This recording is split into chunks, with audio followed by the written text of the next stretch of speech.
사위가 우리 집에 들어온 지는 이제 막 한 달이 되어 갑니다. 하지만 그 한 달은 참으로 길고 묵직한 시간이었습니다. 지금 이렇게 조용히 앉아 글을 적으며 돌아보면 그 시작은 참으로 사소했습니다. 단지 딸아이의 한 통의 전화였지요. 그날은 오후 햇살이 부엌 창문으로 길게 스며들던 평범한 날이었습니다. 주전자에서 김이 오르고 찬물이 바르르 끓기 시작할 무렵 전화벨이 울렸습니다.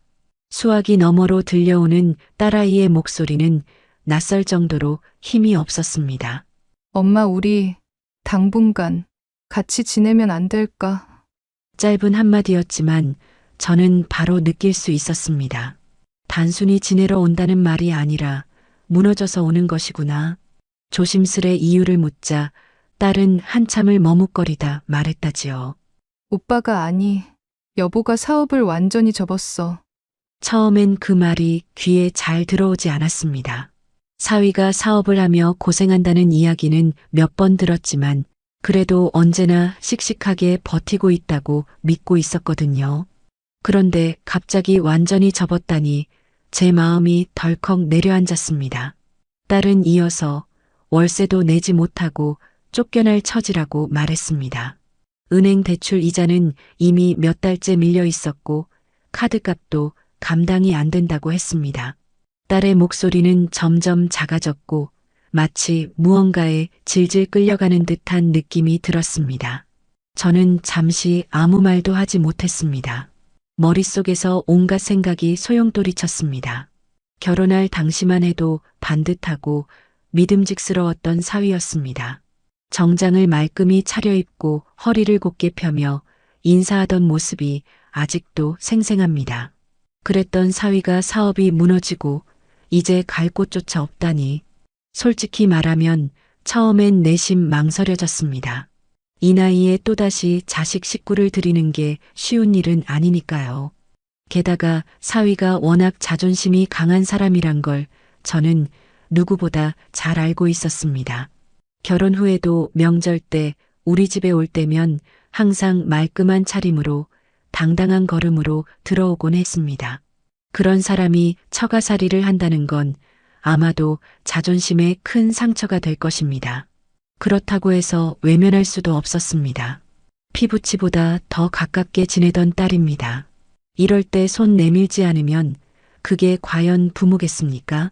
잠시 깊은 한숨을 내쉬고 나서야 저는 조심스레 입을 열었습니다. 그래, 들어오너라. 당분간 지내다 형편 나아지면 나가면 되지 않겠니? 수화기 너머로 들려오는 딸의 울먹이는 목소리에 저도 코끝이 시큰해졌습니다. 전화를 끊고 난 뒤 한동안 부엌 한가운데 서서 멍하니 서 있었습니다. 창밖에는 햇살이 여전히 반짝였지만 제 마음속은 무겁고 어두웠습니다. 그날 오후부터 저는 허둥지둥 집안을 정리하기 시작했습니다. 방 하나를 비우고 묵혀두었던 이불을 햇볕에 널어 말리고 옷장 속 오래된 옷가지들을 꺼내 정리했습니다. 딸이 편히 지낼 수 있도록 사위가 불편하지 않도록 해주고 싶었습니다. 그러나 손이 바쁘게 움직이는 동안에도 마음 한구석은 계속 불안했습니다. 이 집은 오랫동안 저 혼자 지켜온 공간이었습니다. 남편이 세상을 떠난 뒤 홀로 이 집을 지키며 지낸 세월이 어느덧 10년이 넘었습니다. 제 마음속엔 남편과의 추억이 그리고 수많은 나날의 고요함이 깃들어 있었지요. 그런 집에 지금은 모든 걸 잃고 무너져 있는 사위가 들어오는 겁니다.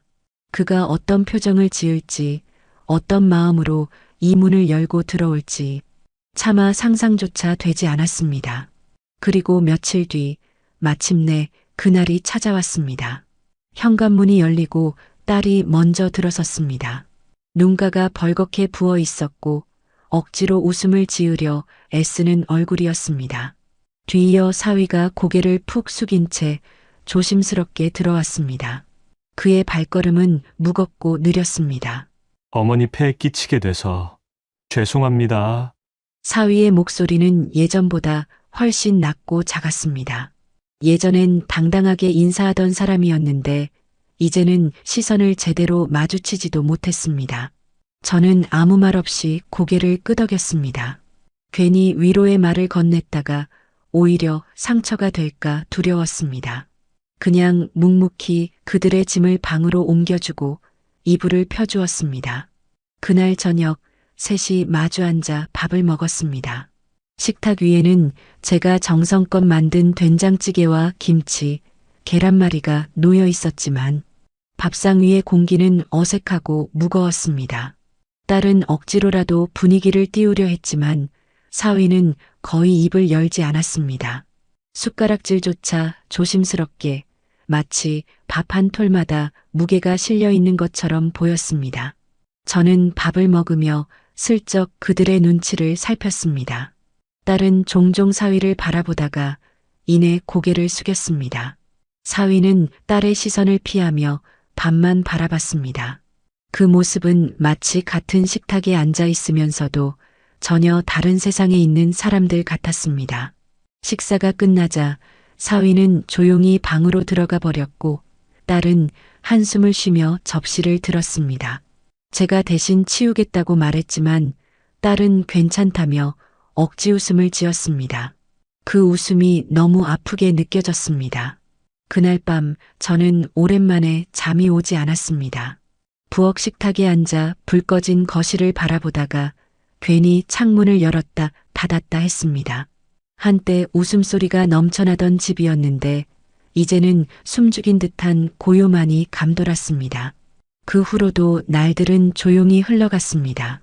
사위는 하루 종일 방 안에 틀어박혀 있었고 딸은 그런 사위를 애써 챙기려 애썼습니다.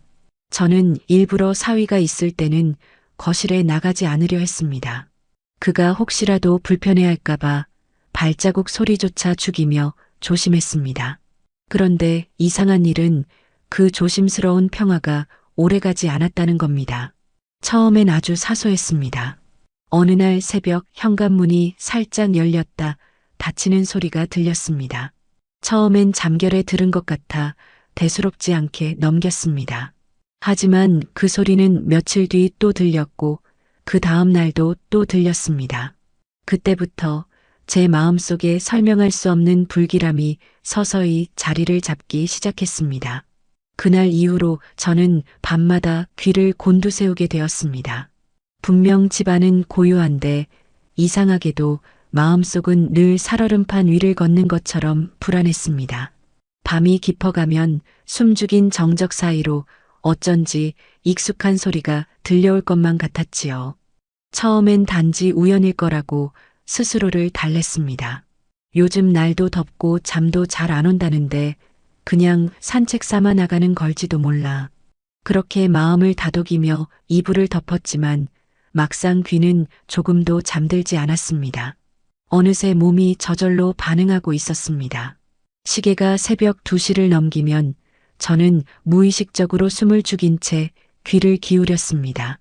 그리고 어김없이 들려오는 소리, 부드럽지만 확실한 현관문 열리는 소리였습니다. 찰나의 정적 후 아주 조심스러운 발걸음 소리가 복도를 따라 멀어졌습니다. 그 발걸음 소리가 완전히 사라질 때까지 저는 꼼짝하지 않고 누워 있었지요.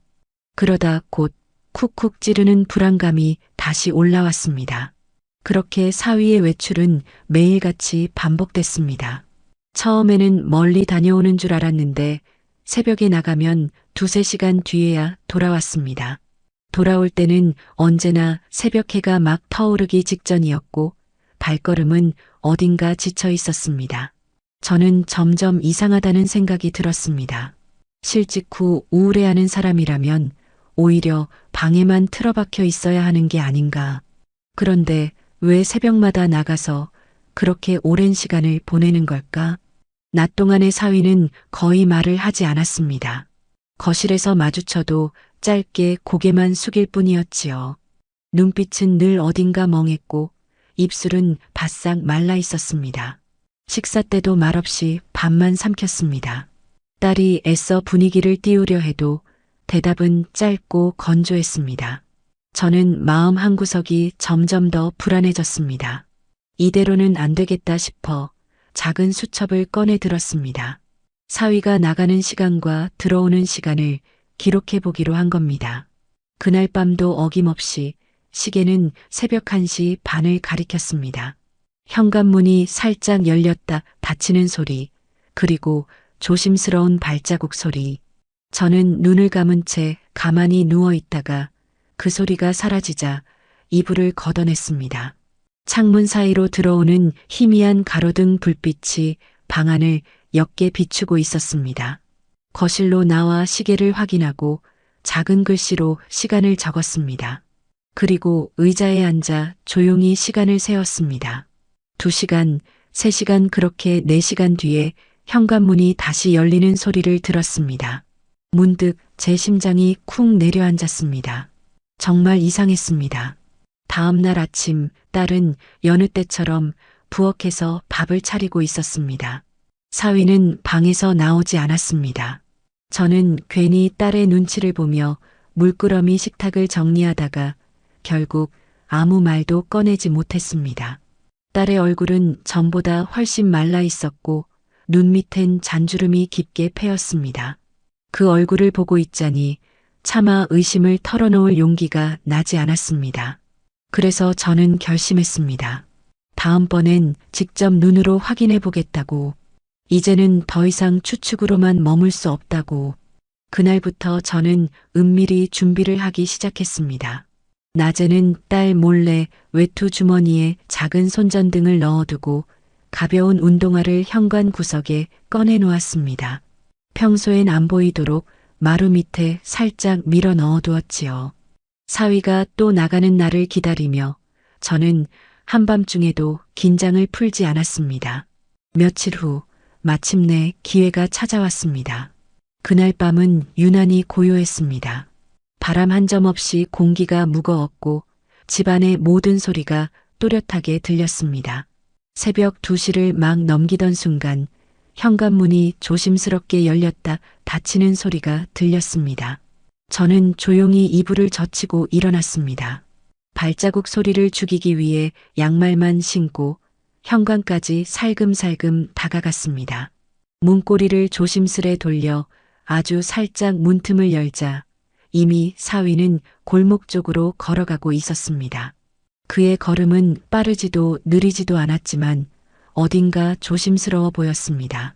저는 일정한 거리를 유지하며 그를 따라갔습니다. 가로등 불빛 아래로 들이운 그의 그림자가 길게 늘어져 있었습니다. 왼손은 주머니에 넣고 오른손은 핸드폰을 쥔 채 뭔가를 계속 확인하는 듯 보였습니다. 한참을 걷더니 집에서 그리 멀지 않은 골목 모퉁이에서 멈춰 섰습니다. 거기엔 검은색 차 한 대가 세워져 있었습니다. 짙은 썬팅이 되어 있어 안은 전혀 보이지 않았습니다. 사위는 주위를 한번 훑어보더니 조심스럽게 조수석 문을 열고 들어갔습니다. 그 순간 제 숨이 턱 막혔습니다. 차는 움직이지 않았지만 내부에 누군가 있다는 사실만으로도 등골이 서늘해졌습니다.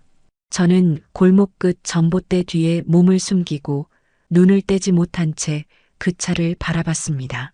처음 몇 분은 아무 움직임도 없었습니다. 차는 고요했고 창문은 불투명한 어둠에 쌓여 있었습니다. 하지만 그 정막은 오래가지 않았습니다. 20분쯤 지났을 때였습니다. 갑자기 차가 미세하게 그러나 분명히 흔들리기 시작했습니다.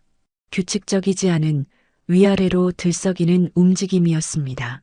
그 광경에 제 심장이 세차게 뛰기 시작했습니다. 차가 멈추지 않고 계속 흔들리는 동안 저는 숨을 죽이고 가만히 서 있었습니다. 가슴속 불안이 점점 커지며 이가 딱딱 부딪혔습니다. 무엇을 보고 있는지 차마 믿고 싶지 않았습니다. 차가 계속해서 미세하게 흔들리던 그 순간 제 손끝은 얼음처럼 차가워져 있었습니다. 심장이 쿵쾅거리며 갈비뼈를 두드렸고 숨소리를 죽이려 입을 틀어막았습니다. 머릿속에서는 온갖 생각이 뒤엉켜 있었습니다. 혹시 내가 지금 잘못 본 건 아닐까? 단지 안에서 몸을 움직였을 뿐인데 너무 예민하게 받아들이는 건 아닐까? 하지만 그 흔들림은 너무도 명확했습니다. 그리고 너무 오래 이어졌습니다. 시간 감각이 흐려질 만큼 오랫동안 저는 그대로 서 있었습니다. 골목에 가로등 불빛이 바람도 없는 밤 공기 속에서 멈춘 듯 서 있었고 멀리서 개 짖는 소리만 가끔 들려올 뿐 이곳은 고요했습니다. 차는 간헐적으로 그러나 분명히 움직이고 있었습니다. 한참 뒤 드디어 차의 조수석 문이 열렸습니다. 사위가 내렸습니다.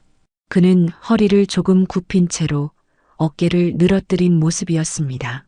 그리고 잠시 주위를 두리번거리더니 천천히 골목 쪽으로 걸어 나왔습니다. 어두운 가로등 불빛 아래서 그의 얼굴이 스쳤는데 식은땀에 젖은 듯 번들거렸습니다. 눈빛은 어디에도 초점을 두지 못하고 허공을 헤매고 있었습니다. 저는 본능적으로 몸을 뒤로 숨겼습니다. 만약 이 순간 사위가 저를 본다면 어떻게 될지 알 수 없었습니다. 심장이 목구멍까지 치밀어 올라 숨이 막힐 것 같았지만 꾹 참았습니다.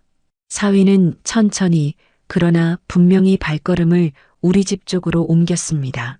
그의 걸음은 조심스러웠고 발끝마다 망설임이 묻어 있었습니다. 마치 어떤 무거운 것을 떼어놓고 온 사람처럼 어깨가 축 늘어져 있었습니다. 그가 골목을 완전히 벗어나 사라질 때까지 저는 한참을 움직이지 못했습니다. 손가락이 떨려 주머니 속 손전등을 놓칠 뻔했습니다.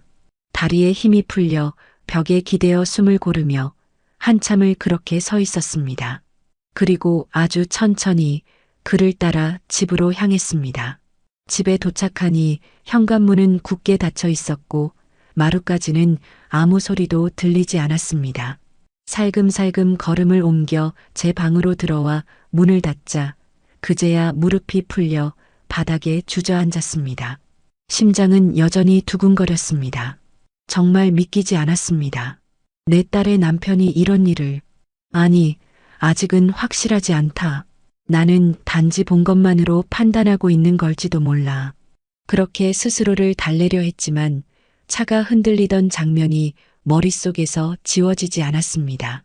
눈을 감으면 더욱 선명하게 떠올랐습니다. 그날 밤 저는 한숨도 자지 못했습니다. 머릿속에서는 말해야 할까, 아직 말하면 안 되나 같은 생각들이 수없이 교차했습니다. 무엇보다 딸의 얼굴이 떠올랐습니다. 요즘 딸은 하루 종일 말없이 집안일만 하고 웃음기라고는 찾아볼 수 없었습니다. 그런 딸에게 이런 말을 했다가 혹시라도 상처만 주게 되면 어쩌나 싶었습니다. 아니, 혹시 내가 잘못 본 거라면? 그렇다면 모든 걸 망칠 수도 있겠지요. 그렇게 고민하며 뜬 눈으로 밤을 새우고 나니 새벽 햇살이 커튼 틈으로 비집고 들어왔습니다. 저는 그때서야 겨우 몸을 일으켰습니다. 눈은 퉁퉁 부었고 머리는 무겁게 지끈거렸습니다. 부엌으로 나가니 딸이 이미 일어나 밥을 짓고 있었습니다. 작은 체구가 후들후들 떨리는 듯 보였습니다. 일찍 일어났네. 제가 겨우 웃으며 말을 건넸지만 딸은 대답 없이 고개만 끄덕였습니다. 사위는 여전히 방에서 나오지 않았습니다. 분명 새벽녘에 돌아왔을 텐데 언제 어떻게 들어왔는지 저는 듣지 못했습니다. 식탁 위에서 밥솥에 김이 피어오르고 된장찌개의 구수한 냄새가 퍼졌습니다. 그런데도 밥맛이 전혀 나지 않았습니다. 젓가락을 들었다 내려놓기를 반복하며 저는 계속 귀를 기울였습니다. 혹시 사위가 방에서 나오는 소리가 들릴까봐. 그런데 아무 소리도 들리지 않았습니다. 딸은 억지로 밥 한두 숟갈을 삼키더니 금세 숟가락을 내려놓았습니다. 입맛이 없네.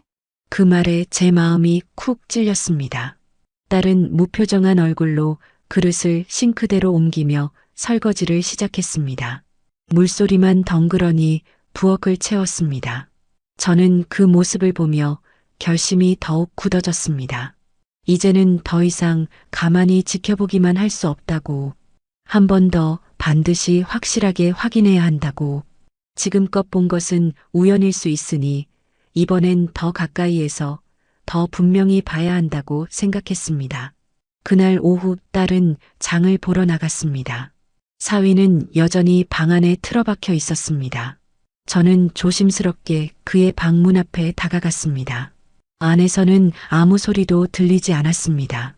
귀를 대보니 아주 희미하게 숨소리 같은 것만 들렸습니다. 그 순간 이상하게도 소름이 돋았습니다. 분명히 사람 소리인데 너무 낯설게 느껴졌습니다. 저는 그 자리를 조용히 벗어나 거실로 나와 앉았습니다. 한참을 멍하니 앉아 있다가 다시 수첩을 꺼내 사위가 나갈 만한 시간대를 적어두었습니다. 그리고 이번엔 좀 더 철저히 준비하기로 마음먹었습니다.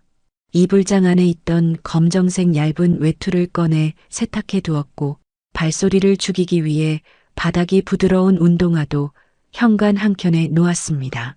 손전등은 건전지를 새 것으로 갈아 넣었습니다. 해가 지고 집안에 어둠이 내려앉을 무렵 저는 괜히 부엌을 서성이며 시계를 바라봤습니다. 분침이 천천히 움직일 때마다 제 심장도 덩달아 긴장감에 조여드는 것 같았습니다. 이윽고 시계가 새벽 1시 반을 가리킬 무렵 저는 무의식적으로 숨을 죽이며 귀를 기울였습니다. 그리고 마침내 익숙한 소리가 들렸습니다. 현관문이 살며시 열리고 아주 천천히 닫히는 소리. 그 다음엔 복도를 따라 사위의 발걸음이 멀어져 갔습니다. 이번엔 준비가 되어 있었습니다. 저는 재빨리 외투를 걸치고 운동화를 신은 뒤 조심스럽게 현관을 열었습니다. 밤 공기가 얼굴에 스쳤고 골목은 어둡고 고요했습니다. 사위는 이미 조금 앞서 걷고 있었습니다. 저는 일정한 거리를 유지하며 발걸음을 죽여 그 뒤를 따라갔습니다. 사위는 여전히 고개를 숙인 채 걷고 있었습니다. 가로등 불빛이 드문 골목길에서 그의 그림자는 길게 늘어져 있었고 바닥에 닿을 듯 흔들렸습니다. 그의 걸음에는 조급함도 여유도 없었습니다.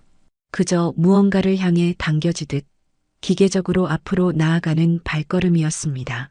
저는 그 뒤를 일정한 간격으로 따라갔습니다. 바람 한 점 없는 밤 공기 속에서 제 숨소리가 유난히 크게 들렸습니다. 심장이 너무 세차게 뛰어 혹시 그가 듣지 않을까 걱정될 정도였습니다. 발자국을 최대한 죽이려 애썼지만 자갈 몇 개가 구두 밑에서 굴러가는 소리가 희미하게 울렸습니다. 순간 그는 고개를 반쯤 돌렸습니다.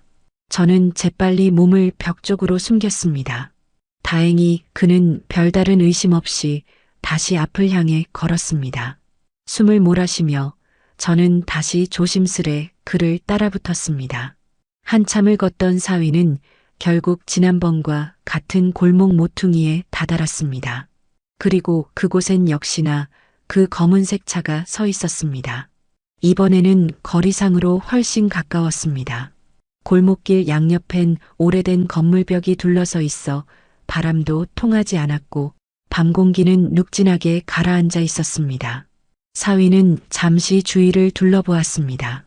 그 시선이 순간적으로 제가 숨은 곳 근처까지 스쳤을 때 심장이 입까지 튀어나올 것 같았습니다. 하지만 그는 곧 조수석 문을 열고 아무 말 없이 안으로 들어갔습니다. 문이 닫히자 차 안은 다시 고요해졌습니다. 바깥에서 보이는 건 오직 검은 유리창에 어렴풋이 비친 가로등 불빛뿐이었습니다. 저는 숨을 죽인 채 전봇대 옆 그늘에 몸을 바짝 붙였습니다. 조금만 앞으로 가면 들킬 것 같았고 조금만 멀어지면 놓칠 것 같았습니다. 처음 몇 분은 아무 일도 없었습니다. 정적이 귀를 막은 듯이 감돌았고 먼 곳에서 들려오는 오토바이 소리만 희미하게 스쳤습니다. 하지만 그 고요함은 오래가지 않았습니다. 차가 아주 미세하게 처음엔 거의 눈치채기 어려울 정도로 흔들리기 시작했습니다. 저는 두 눈을 크게 뜨고 바라봤습니다. 움직임은 점점 더 분명해졌습니다. 마치 안에서 몸이 부딪히는 듯한 규칙 없는 진동, 가끔은 위아래로 들썩이며 차체 전체가 살짝 흔들렸습니다. 그 순간 차 안에서 아주 희미한 소리가 들려왔습니다. 처음엔 그냥 바람소리인가 했지만 곧 분명히 알 수 있었습니다. 여자의 웃음 같기도 하고 낮게 숨을 몰아쉬는 소리 같기도 했습니다. 그리고 사위의 낮고 급한 목소리도 간간히 섞여 나왔습니다. 무슨 말을 하는지는 들리지 않았지만 분명히 그였습니다. 저는 온몸이 굳은 채 그 자리에 얼어붙어 있었습니다. 가슴이 콩콩 뛰며 숨을 쉬는 것조차 잊은 듯 했습니다. 눈앞이 아득해지고 손끝은 바싹 마르고 있었습니다. 설마 그럴 리가. 스스로를 다그쳤지만 차는 여전히 불규칙하게 흔들리고 있었고 소리도 점점 뚜렷해졌습니다. 여자의 목소리는 때로 낮게 끊기듯 들렸고 사위의 숨소리는 거칠어져 있었습니다. 더 이상 제 마음이 착각일지도 모른다는 말로는 진정되지 않았습니다. 그 순간 마치 누군가 제 등을 후려치는 듯한 충격이 들었습니다. 현실을 외면할 수 없게 된 겁니다. 내 딸의 남편이 지금 이 시간에 이런 짓을 하고 있는 것일까? 다리가 후들거려 더는 서 있을 수도 없었습니다. 저는 벽에 손을 짚으며 최대한 소리 내지 않으려 이를 악물고 숨을 참았습니다. 눈시울이 뜨거워졌고 마음속에서 서서히 분노가 피어올랐습니다. 그때 차 안에서 갑자기 날카로운 웃음소리가 짧게 새어나왔습니다. 정말로 분명히 여자의 웃음이었습니다. 그 웃음소리는 한밤의 정적을 깨뜨리며 제 귓속에 깊숙이 박혔습니다. 저는 무릎이 풀려 바닥에 거의 주저앉을 뻔했습니다. 더는 참을 수 없었습니다. 그들이 무엇을 하고 있는지 이제는 눈으로 직접 확인해야만 한다는 생각이 들었습니다. 이대로 돌아가면 저는 평생 후회할 것 같았습니다. 저는 조심스럽게 몸을 일으켰습니다. 손전등을 꺼내려다 혹시 불빛이 새어나갈까 싶어 멈췄습니다. 숨을 고르고 한 걸음, 또 한 걸음씩 차 앞으로 다가갔습니다. 가까워질수록 안에서 들려오는 소리는 더욱 또렷해졌습니다. 낯선 여자 특유의 낮고 숨죽인 웃음소리, 그리고 사위의 낮게 깔린 숨소리. 심장이 귀를 때릴 만큼 세게 뛰었습니다. 차 문 앞까지 다다랐을 때 제 손은 이미 떨고 있었습니다. 문을 두드려야 할지, 그냥 돌아서야 할지. 수천 가지 생각이 한꺼번에 몰려왔지만 결국 저는 손을 들었습니다. 제 손끝이 떨리고 있었습니다. 심장이 귓속까지 치밀어 올라 숨소리가 목에서 끊겼습니다. 머릿속이 하얘졌지만 손은 저도 모르게 움직였습니다. 툭, 아주 조심스러운 소리로 차 문을 두드렸습니다. 처음엔 아무 반응이 없었습니다. 그 짧은 침묵이 몇 분처럼 느껴졌습니다. 그리고 이내 안에서 갑작스러운 소란이 일어났습니다. 무언가가 급히 부딪히는 소리, 작게 비명처럼 튀어나온 여자의 숨소리, 그리고 낮게 웅얼거리며 당황한 듯한 사위의 목소리. 쉿, 조용히 해. 그 목소리를 듣는 순간 제 온몸에 전기가 흐르듯 소름이 돋았습니다. 그는 분명 사위였습니다. 목소리가 떨리고 있었지만 부정할 수 없을 만큼 익숙했습니다. 안쪽에서 부스럭거리며 옷이나 물건을 정리하는 소리가 급히 이어졌습니다. 무언가를 찾듯 허둥대는 소리, 지퍼를 급히 올리는 소리, 그리고 누군가 숨을 고르며 낮게 욕을 내뱉는 소리까지 들려왔습니다. 저는 그 자리에 서서 손잡이를 붙잡고 굳어 있었습니다. 이제는 무슨 일이 일어나고 있는지 의심할 여지가 없었습니다. 숨을 삼키며 귀를 곤두세운 채 차 안의 모든 소리를 놓치지 않으려 했습니다. 곧 조수석 문이 삐걱 소리를 내며 열렸습니다. 문틈 사이로 사위가 먼저 나왔습니다. 그의 얼굴은 식은땀에 젖어번들거렸고 입술은 바짝 말라 있었습니다. 눈동자는 급히 움직이며 주위를 살폈습니다. 그 순간 저와 눈이 마주쳤습니다. 사위의 표정은 순간 얼어붙었습니다. 놀람과 공포, 분노가 뒤섞인 얼굴이었습니다. 그는 아무 말도 하지 못한 채 그대로 굳어 있었습니다. 바로 그때였습니다. 운전석 쪽 문이 벌컥 열리더니 긴 머리카락이 어깨까지 늘어진 한 여자가 얼굴을 숙인 채 황급히 몸을 구겨 넣듯 차에서 빠져나왔습니다. 그녀는 얼굴을 거의 가린 채였지만 매끈한 팔과 치렁한 얇은 원피스 자락이 스쳤습니다.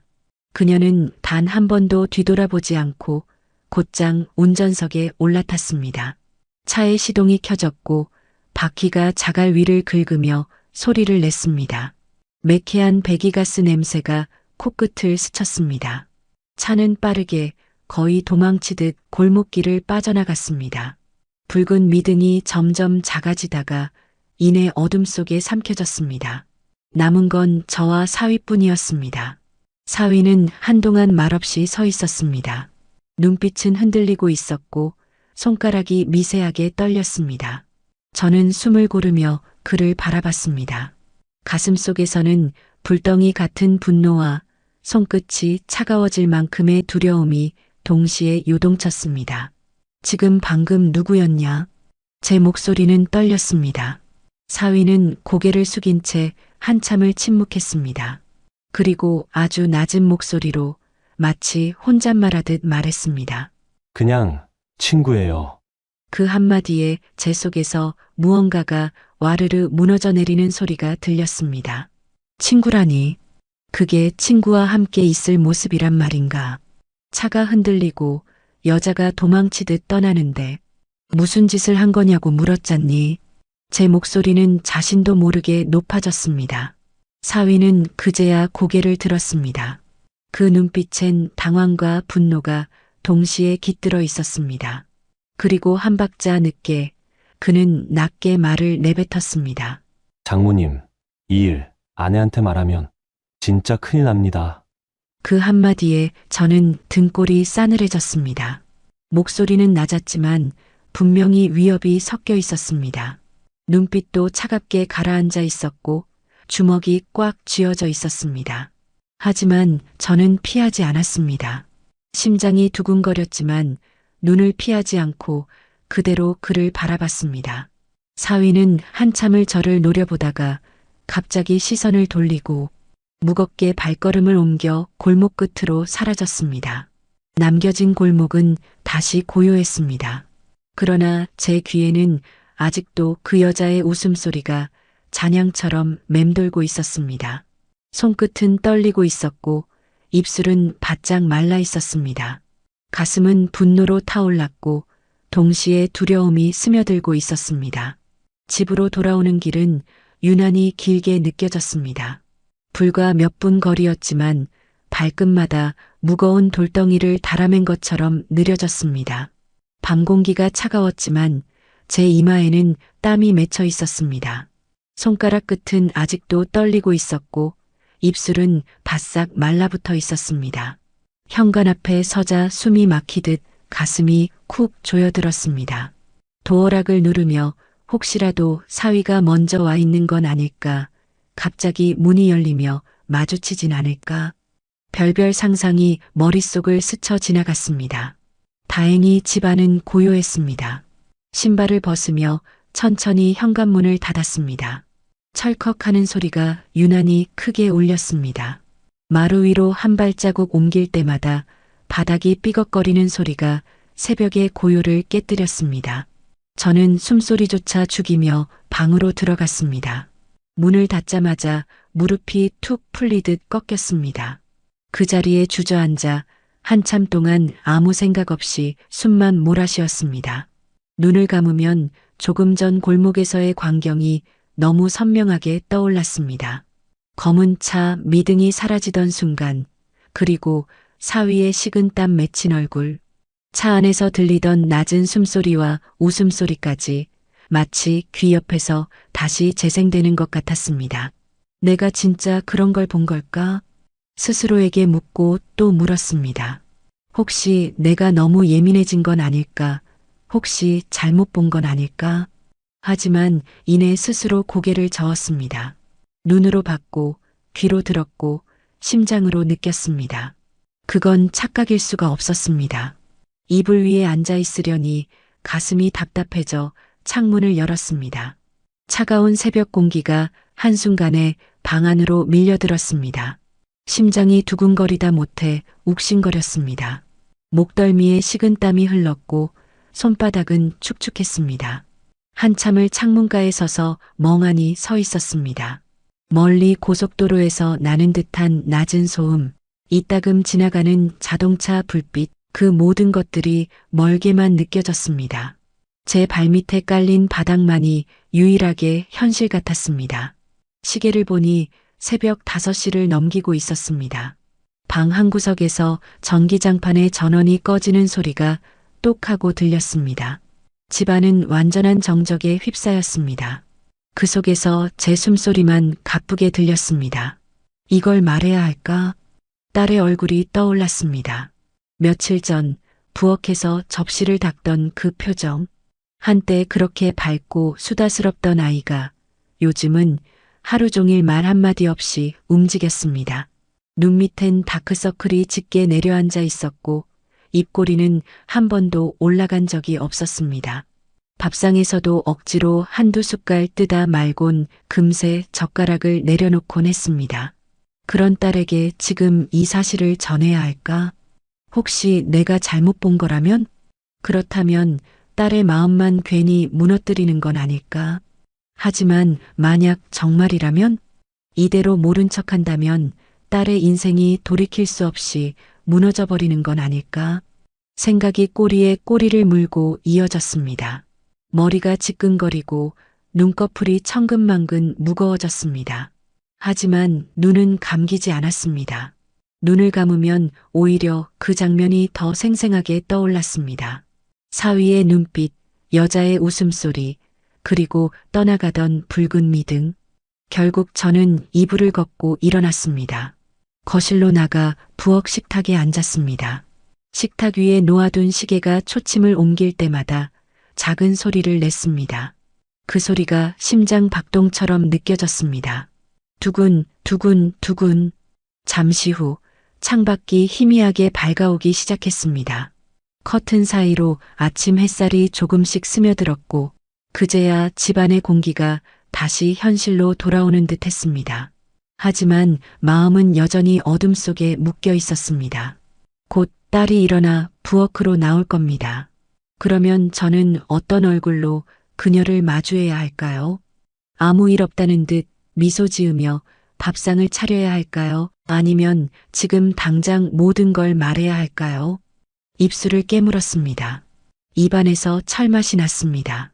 결심을 하려 하면 할수록 마음이 더 복잡해졌습니다.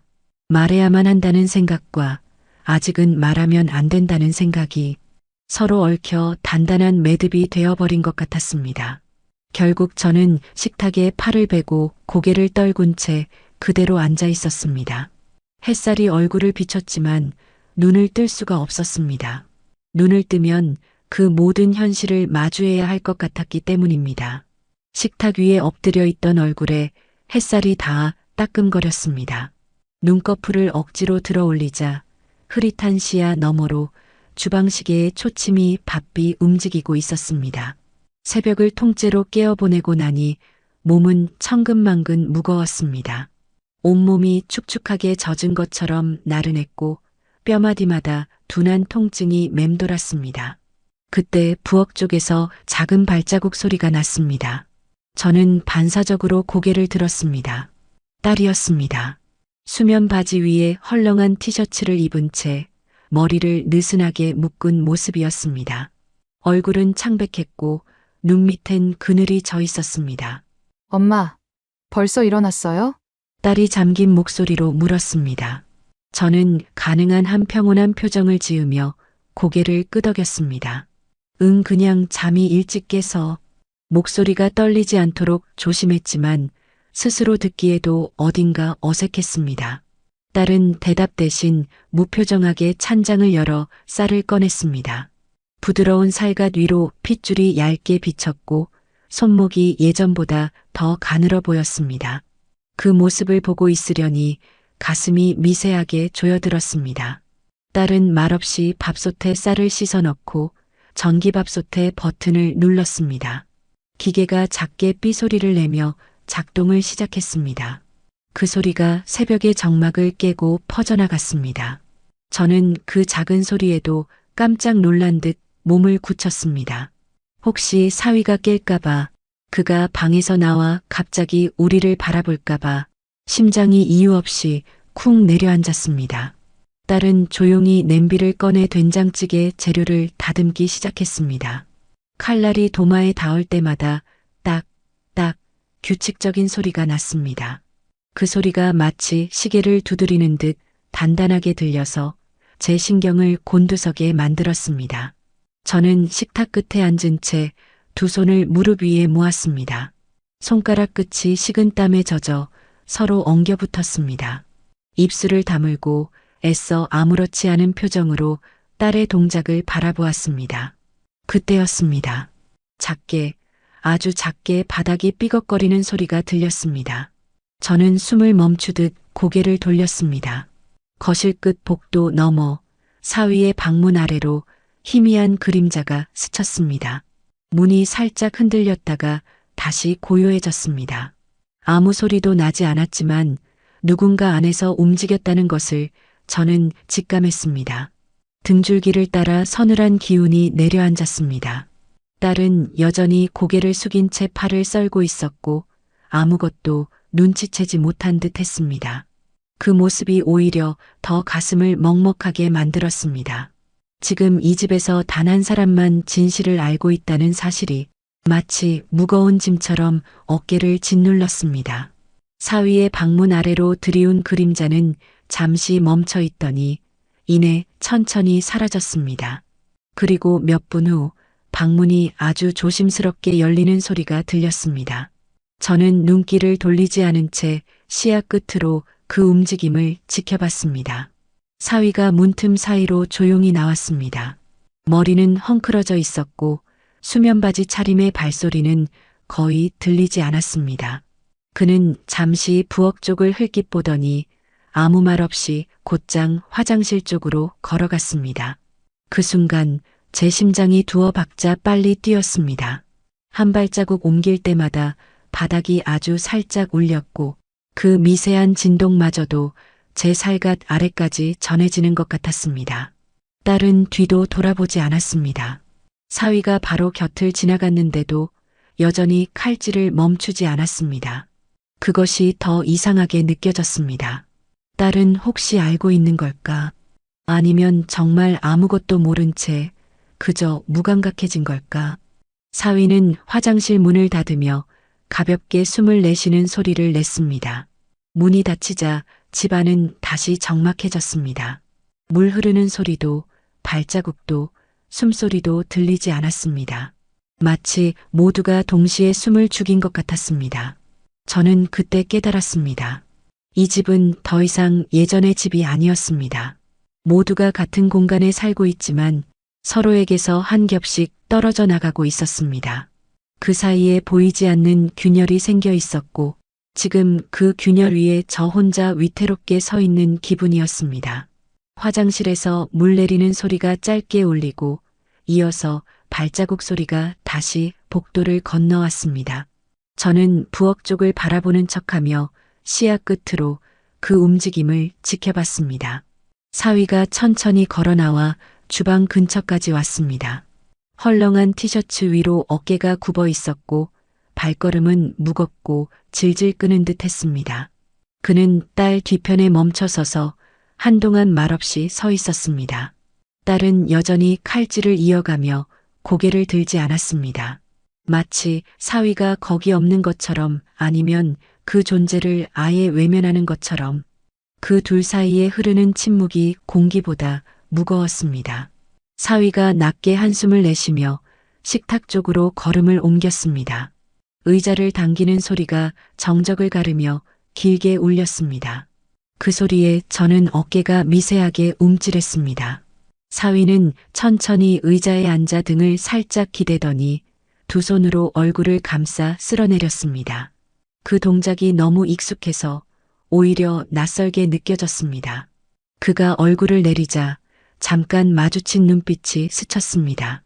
무표정했지만 그 무표정 속에서 묘한 경계심 같은 것이 엿보였습니다. 눈동자는 짙은 그림자를 들이운 채 천천히 움직였고 입꼬리는 살짝 굳어 있었으며 턱 근육이 미세하게 움직였습니다. 저는 그 모든 것을 놓치지 않으려는 듯 눈을 깜빡이지 않았습니다. 마치 낯선 사람을 처음 보는 것처럼 그의 숨쉬는 방식까지도 살피려는 듯한 마음으로 조심스럽게 시선을 고정했습니다. 딸은 그제야 뒤를 돌아보았습니다. 일어났네? 밥 금방 될 거야. 사위는 짧게 고개를 끄덕였습니다. 입술이 거의 움직이지 않았고 목소리는 나오지 않았습니다.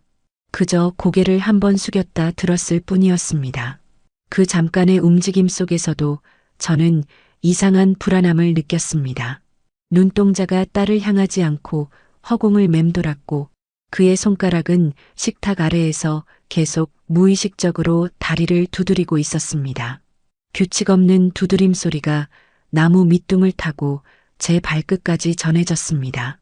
딸은 다시 고개를 숙이고 조용히 국을 끓이기 시작했습니다. 된장 향이 퍼졌지만 저는 아무런 냄새도 느껴지지 않았습니다. 숨을 쉴 때마다 폐가 차갑게 식어가는 것 같았습니다. 사위는 한 손으로 이마를 짚고 다른 손으로 핸드폰을 꺼내 들었습니다.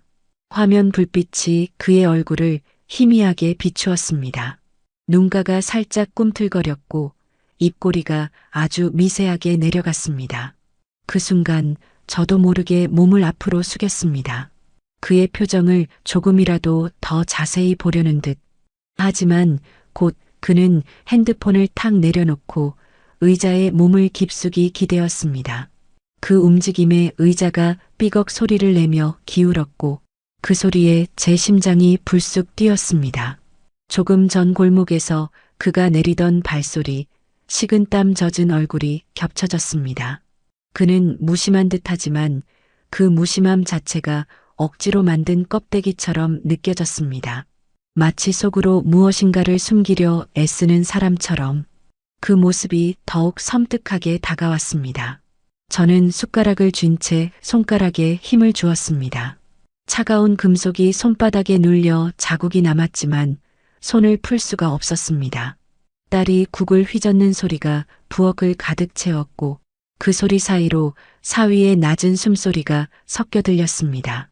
식탁 위로 흘러드는 아침 햇살은 맑고 따뜻했지만 그 빗속에 앉아있는 사위의 모습은 이상하게도 어둡고 무거워 보였습니다. 그의 그림자는 길게 식탁 밑으로 늘어져 있었고 그 그림자가 마치 집안을 서서히 잠식하는 것처럼 느껴졌습니다. 그 순간 저는 스스로에게 묻고 있었습니다. 이 사람을 언제까지 이렇게 지켜봐야 하는 걸까? 그리고 이 사실을 언제까지 혼자만 알고 있어야 하는 걸까? 밥솥에서 김이 뿜어져 나오며 조그맣게 찌익 소리를 냈습니다. 딸은 밥을 푸기 위해 뚜껑을 열었고 뜨거운 수증기가 순간적으로 부엌을 뿌옇게 감쌌습니다. 하얀 김 너머로 사위의 얼굴이 잠깐 흐려졌다가 다시 또렷해졌습니다. 그 순간조차도 저는 눈을 떼지 못했습니다. 딸은 아무 말 없이 밥을 그릇에 담아 식탁에 올려놓았습니다. 된장찌개도 한 국자씩 퍼담으며 작은 접시에 나물 반찬을 놓았습니다. 식탁 위에 김이 모락모락 피어올랐지만 공기는 묘하게 싸늘했습니다. 마치 이 집의 온도가 사위 쪽으로만 낮아지는 듯한 기분이었습니다. 밥 먹자. 딸이 낮게 말했습니다. 사위는 짧게 고개를 끄덕이고 숟가락을 들었습니다. 그의 손가락이 금속 숟가락을 잡는 순간 저는 그 미세한 떨림까지도 놓치지 않으려 시선을 고정했습니다. 확실히 아주 살짝 손끝이 떨렸습니다. 긴장 때문인지 아니면 무언가 감추려는 사람의 습관적인 반응인지 알 수 없었습니다. 딸은 아무 말 없이 밥을 한두 숟갈 뜨더니 된장찌개에 밥을 말았습니다. 그 소리가 은근히 크게 느껴졌습니다. 사위도 밥을 한 입 넣었지만 씹는 동작이 어딘가 굼뜨고 기계적이었습니다. 한 번 씹고 아주 오래 멈췄다가 다시 씹는 식이었습니다. 마치 밥알을 입안에 머금고 생각에 잠긴 사람처럼 보였습니다. 오늘 뭐 할 거야? 딸이 조심스레 물었습니다. 그 말투에는 작은 기대와 걱정이 섞여 있었습니다. 사위는 잠깐 멈칫하더니 밥알을 삼키고 나서 낮은 목소리로 대답했습니다. 그냥 나가볼까 해요. 그 한마디에 제 안에서 뭔가 작게 툭하고 끊어지는 듯한 감각이 스쳤습니다. 다시 나간다니. 어디로 나간다는 건지, 누구를 만나려는 건지 그 말이 귀에 맴돌았습니다. 그는 고개를 들지 않고 밤만 바라본 채 말했기에 표정은 보이지 않았지만 입과 근육이 순간적으로 살짝 경직되는 것을 저는 놓치지 않았습니다. 딸은 대답을 하지 않았습니다. 숟가락으로 국을 휘젓는 소리가 부엌에 잔잔하게 퍼졌습니다. 그 소리조차 제 귀에는 마치 물방울이 떨어지는 소리처럼 크게 들렸습니다. 어디로? 저도 모르게 목소리가 아주 낮게 흘러나왔습니다. 사위의 숟가락이 공중에서 잠깐 멈췄습니다. 그제야 그는 고개를 들어 저를 봤습니다. 눈동자가 아주 짧게 흔들렸다가 곧 무표정으로 굳었습니다. 그냥 친구 만나러요. 목소리는 낮았지만 묘하게 단단했고 끝이 약간 갈라져 있었습니다. 그 짧은 대답이 제게는 칼끝처럼 느껴졌습니다. 저는 말없이 고개만 끄덕였습니다. 하지만 가슴 깊은 곳에서 서서히 불신이 퍼져나갔습니다. 지난밤 골목에서 봤던 그의 모습과 지금 이 평온한 얼굴이 너무나도 달라서 오히려 더 소름 끼쳤습니다. 두 얼굴 중 어느 쪽이 진짜인지 알 수 없다는 것이 공포로 다가왔습니다. 사위는 다시 밥을 뜨며 시선을 피했습니다. 딸은 여전히 아무 말 없이 밥만 뜨고 있었습니다. 식탁 위에서 세 사람의 움직임만이 기계적으로 반복됐습니다. 숟가락 부딪히는 소리, 된장찌개에서 피어오르는 김, 그리고 사위의 낮고 느린 숨소리. 그 모든 것들이 어딘지 모르게 이질적이었습니다. 마치 우리가 같은 식탁에 앉아 있으면서도 전혀 다른 세계에 있는 사람들처럼 느껴졌습니다. 식탁 위에 놓인 그릇들은 반쯤 비워져 있었지만 아무도 제대로 먹지 못한 것처럼 보였습니다. 딸은 젓가락을 내려놓으며 작은 한숨을 내쉬었고 사위는 무표정한 얼굴로 조용히 그릇을 밀었습니다. 그의 손끝에는 아직도 미세한 떨림이 남아 있었고 저는 그걸 놓치지 않으려 눈으로 쫓았습니다. 사위는 말없이 자리에서 일어나 식탁을 돌아 나갔습니다. 복도 끝으로 걸음을 옮길 때마다 나무 마루가 낮게 삐걱거렸습니다. 그 소리가 집안의 정막에 묘하게 울렸습니다. 방문이 닫히는 소리가 작게 났고 곧 집안은 다시 조용해졌습니다. 그제야 저는 한숨을 길게 내쉬었습니다. 몸속에 굳어있던 긴장이 천천히 풀리며 어깨가 무겁게 내려앉았습니다.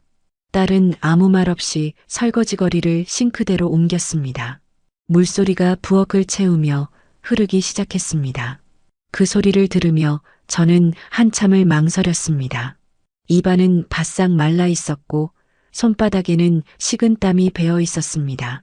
이제는 말해야 한다는 생각이 목까지 차올랐지만 막상 입술은 떨어지지 않았습니다.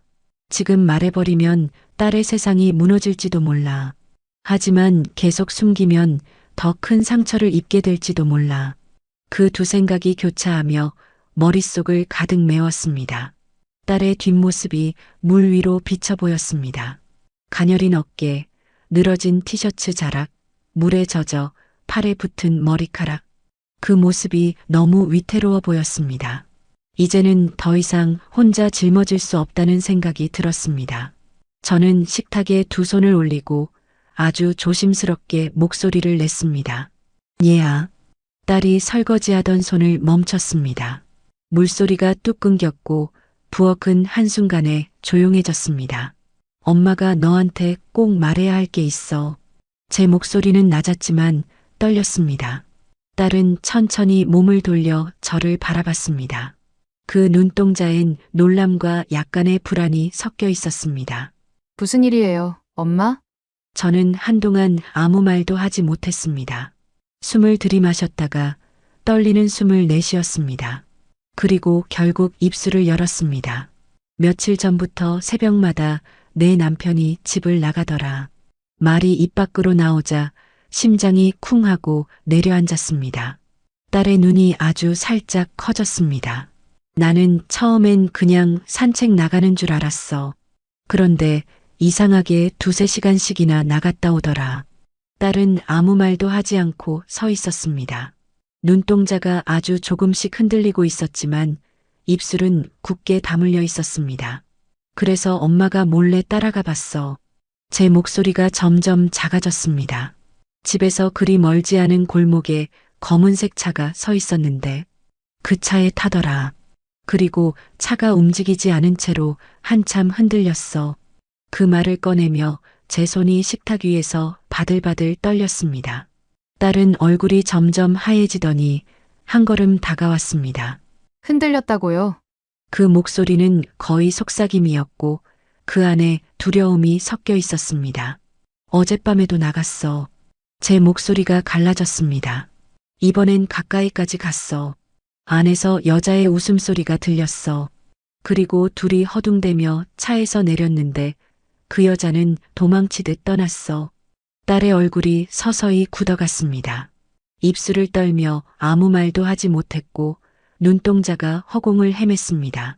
그 눈빛 속에서 믿고 싶지 않지만 이미 마음속 어딘가에서 깨닫고 있는 듯한 기색이 보였습니다.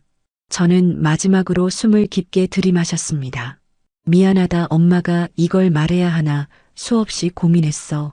하지만 내가 아무것도 모른 채 계속 이 사람 옆에 있는 게 더 두려웠다. 말이 끝나자 방 안이 무겁게 가라앉았습니다. 딸은 한참을 움직이지 않았습니다. 부엌 창으로 들어온 햇빛이 그녀의 얼굴을 비추고 있었지만 그 빛 속의 얼굴은 유난히 창백하고 멀게만 느껴졌습니다. 딸은 아무 말도 하지 않은 채 그 자리에 서 있었습니다. 두 손은 허공에서 멈춘 듯 매달려 있었고 눈동자는 천천히 흔들리고 있었습니다. 얼굴은 순간적으로 굳었지만 그 속에서 아주 미세하게 떨림이 일렁였습니다. 엄마, 낮고 갈라진 목소리가 겨우 흘러나왔습니다.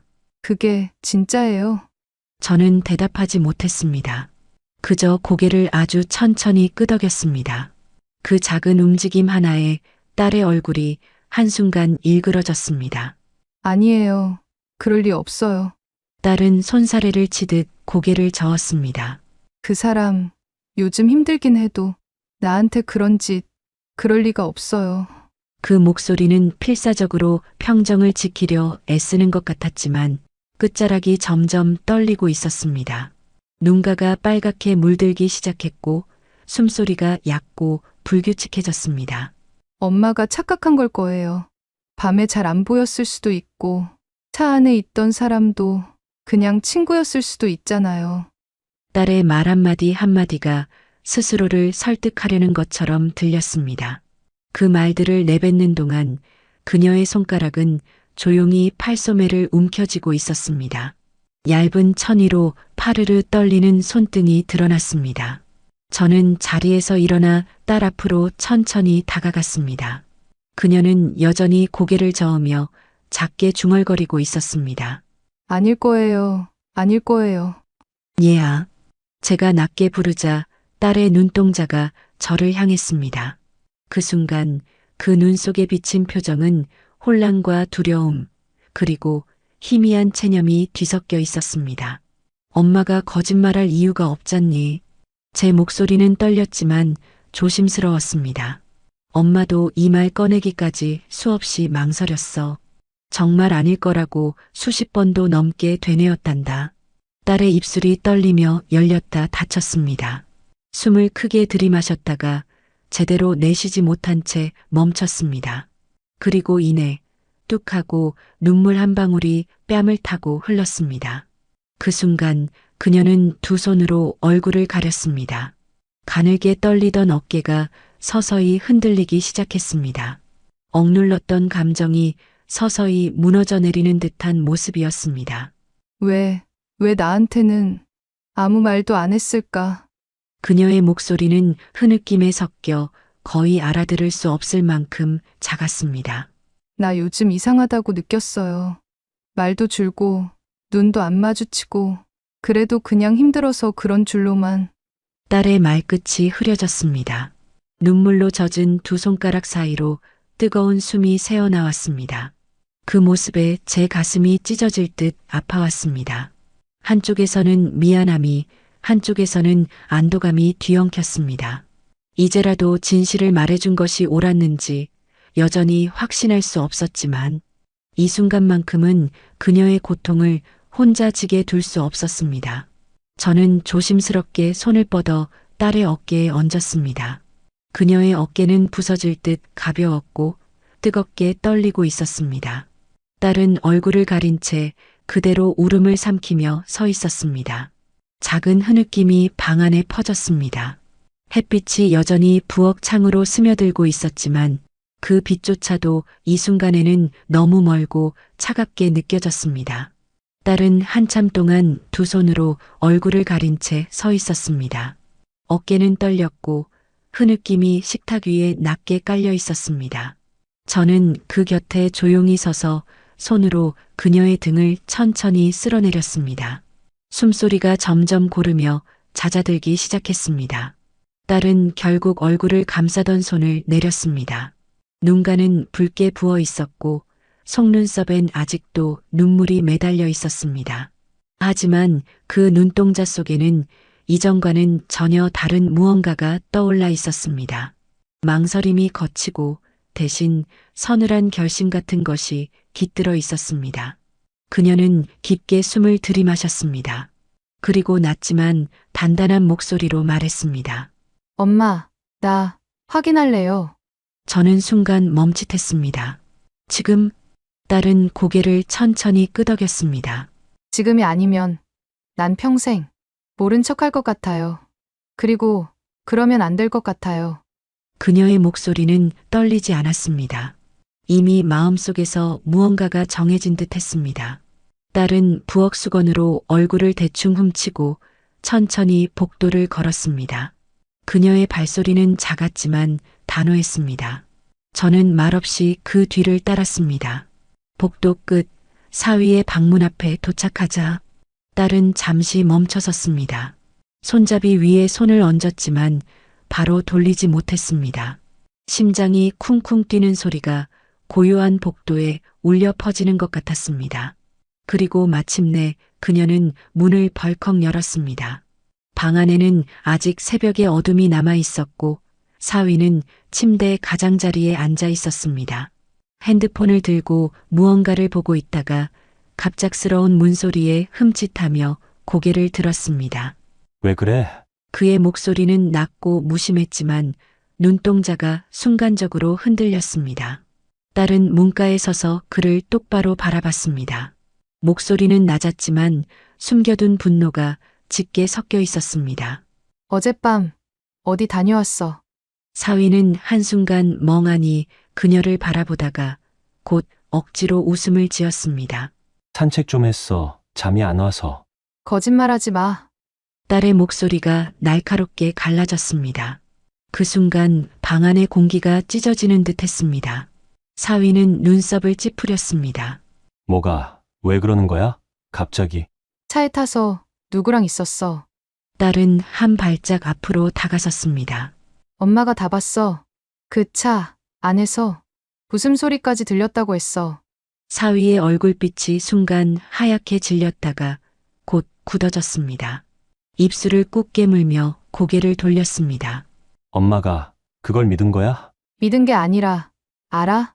딸은 한 글자 한 글자 또박또박 내뱉었습니다. 내 눈빛만 봐도 알겠어. 지금도 거짓말하고 있잖아. 사위가 자리에서 벌떡 일어났습니다. 지금 의심하는 거야? 나를? 목소리가 낮게 깔렸고 눈동자에 분노가 섞였습니다. 딸도 물러서지 않았습니다. 의심이 아니야, 확신이야. 그녀의 목소리는 떨리지 않았습니다. 내가 나 몰래? 다른 여자 만났다는 거. 두 사람 사이에 날선 침묵이 흘렀습니다. 숨소리마저 서로의 가슴을 찌르는 것처럼 날카로웠습니다. 사위가 한 걸음 다가오며 낮게 말했습니다. 그만해. 이쯤에서 그만하자. 딸은 그 말에 오히려 눈을 번뜩이며 소리쳤습니다. 그만할 수 없어. 너 때문에 내가 얼마나 무너졌는지 알아? 매일같이 웃는 척하고 내 눈치만 보고 그런데 넌 그런 짓을 하면서도 아무렇지 않게 나를 봤어. 그녀의 목소리는 터져나오듯 울렸고 손끝까지 파르르 떨렸습니다. 사위는 입술을 꾹 깨물며 시선을 피했습니다. 그 순간 그의 어깨가 아주 미세하게 흔들렸습니다. 마치 그동안 쌓아온 가면이 금이 가득 그의 침묵이 곧 무너질 것처럼 보였습니다. 사위는 한동안 고개를 떨군 채 침묵했습니다. 어깨가 천천히 내려앉았고 손끝이 허벅지 위에서 미세하게 떨렸습니다. 딸은 한 걸음도 물러서지 않은 채 그를 바라봤습니다. 눈가는 여전히 붉게 젖어 있었지만 그 안엔 단단한 빛이 깃들어 있었습니다. 잠시 후 사위는 아주 낮은 목소리로 입을 열었습니다. 맞아. 그 한마디는 마치 방 안의 공기를 통째로 무너뜨리는 듯 했습니다. 나 바보같이 그랬어. 말끝이 흐려지며 그는 천천히 무릎을 꿇었습니다. 굳은 마루 위로 두 무릎이 탁 닿는 소리가 퍼졌습니다. 사위는 두 손으로 얼굴을 감싸며 깊게 고개를 숙였습니다. 한순간이었어. 미쳤었나 봐. 다시는 안 그럴게. 나한테 한 번만 기회를 줘. 목소리는 떨렸고 그 떨림이 바닥을 타고 퍼져 방 안 공기까지 흔들리는 듯 했습니다. 딸은 그 모습을 묵묵히 바라봤습니다. 한때 사랑했던 사람의 무너진 모습이 눈앞에 있었지만 그녀의 눈동자는 흔들리지 않았습니다. 오히려 서서히 차분해지고 있었습니다. 이제 그만 일어나. 딸의 목소리는 낮지만 단호했습니다. 무릎 꿇는다고 없어지지 않아. 내가 받았던 상처도 그때의 너도. 사위는 얼굴을 든 채 믿을 수 없다는 듯한 눈빛으로 딸을 바라봤습니다. 정말 끝내자는 거야? 딸은 천천히 고개를 끄덕였습니다. 응. 이젠 너랑 나 여기까지야. 그 말에 사위의 어깨가 무너져 내리듯 축 처졌습니다. 입술을 달싹였지만 더 이상 아무 말도 나오지 않았습니다. 한참을 그렇게 무릎 꿇은 채 멍하니 서 있다가 그는 천천히 몸을 일으켰습니다. 발소리가 무겁게 복도를 건넜고 현관문이 닫히는 소리가 낮게 울렸습니다. 그 소리는 유난히 길게 여운을 남기며 사라졌습니다. 며칠 뒤 딸은 정식으로 이혼 절차를 밟았습니다. 서류에 도장을 찍던 날 그녀의 손끝은 잠시 떨렸지만 사무실을 나서며 깊게 숨을 들이마시는 얼굴엔 오랜만에 맑은 기운이 스쳤습니다. 그날 이후 집안은 낯설도록 조용했습니다. 새벽마다 들리던 현관문 소리도 밤마다 스며들던 의심과 불안도 더 이상 없었습니다. 부엌에서는 다시 두 사람의 목소리만이 오갔습니다. 딸의 웃음소리가 조금씩 돌아왔고 식탁 위에는 따뜻한 밥 냄새가 은은히 퍼졌습니다. 주말이면 둘이 함께 근처 시장에 나가 장을 봤습니다. 무겁지 않게 한두 봉지만 들고 천천히 걸어오는 길에 딸은 소소한 이야기를 꺼냈고 저는 그 옆에서 조용히 웃으며 들어주었습니다. 어깨를 나란히 맞대고 걷는 그 길이 한없이 평범했지만 그 평범함이 무척 소중하게 느껴졌습니다. 밤이면 거실 소파에 나란히 앉아 드라마를 보았습니다.